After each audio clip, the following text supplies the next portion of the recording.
Hello! Welcome back sa aking YouTube channel. This is Tatter Vlog. Ayan, at kung bago ka pa lang sa aking YouTube channel, please don't forget to like, subscribe, click the bell button para maging updated kayo sa aking mga bagong uploads. Ayan, for this video na naman ay magluluto na naman ako ng aking napakasimpleng ulam dahil sobrang lamig na dito. So ayan, magsinabawan na naman tayo. Tinatawag namin to na lauoy or laswa or ano kung anong tawag sa inyo, no? So ayan, matagal ko na itong plano pero ngayon lang ako nakahingi ng malunggay. Tagal na. So meron akong kangkong, alugbati, and then nagpakulo muna ako ng aking sabaw. Ayan, pinakuluan ko lang yung kamatis, sibuyas, loy.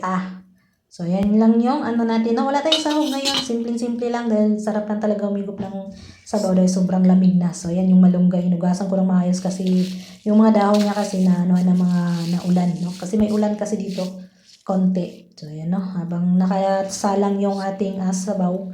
So inano ko naman yung ating pangsahog na gulay.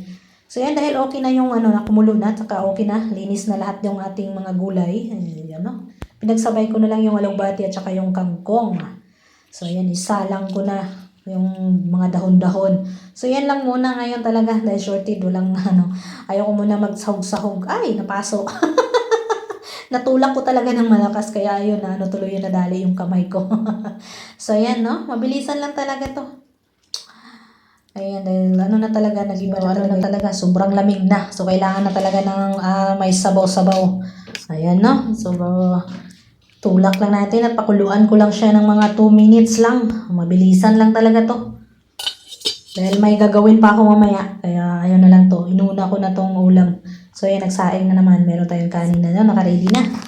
Ayan, so, ayan ang panghuli natin. Siyempre, panghuli pa rin yung malunggay. Ayan, check natin after 2 minutes. So, ayan, parang okay naman na yung ating gulay.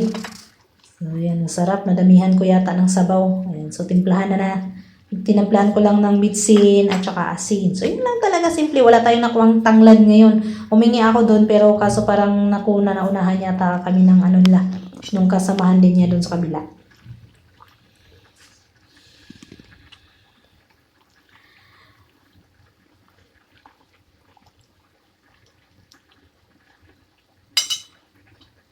So, ayan nga pala naman ka-IT friend, baka hindi pa kayo nakasubscribe sa ating YouTube channel. Paki-subscribe naman at paki-comment down below kung nasaan kayong lugar o saan umabot ang ating lasoy for today's lunch. Ayan, yan yung simpleng ulam natin at saka nagdagdag na din pala ako ng isang buong sili na pahaba.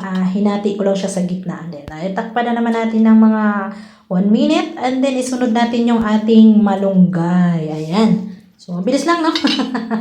So, sobrang bilis lang talaga to. Wala pang 4 minutes. Sana, luto na. Kaso nga lang, parang ano yung ano natin gusto ko lang saning ano yung kamatis masyadong maluto ba. So, yan, dinagdag ko na yung malunggay dahil okay na.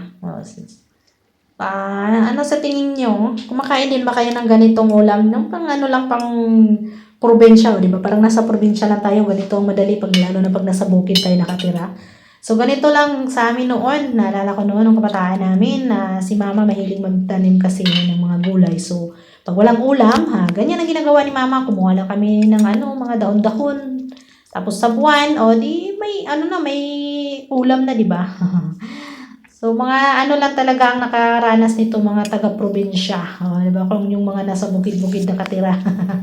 Nasa bundok. So, ayan, tinikman ko at okay na siya. So, pwede na siyang ihain. So, ready na yung ating pang lunch for today. Ang ating lasoy or lauoy or laswa or ano sa tawag sa inyo.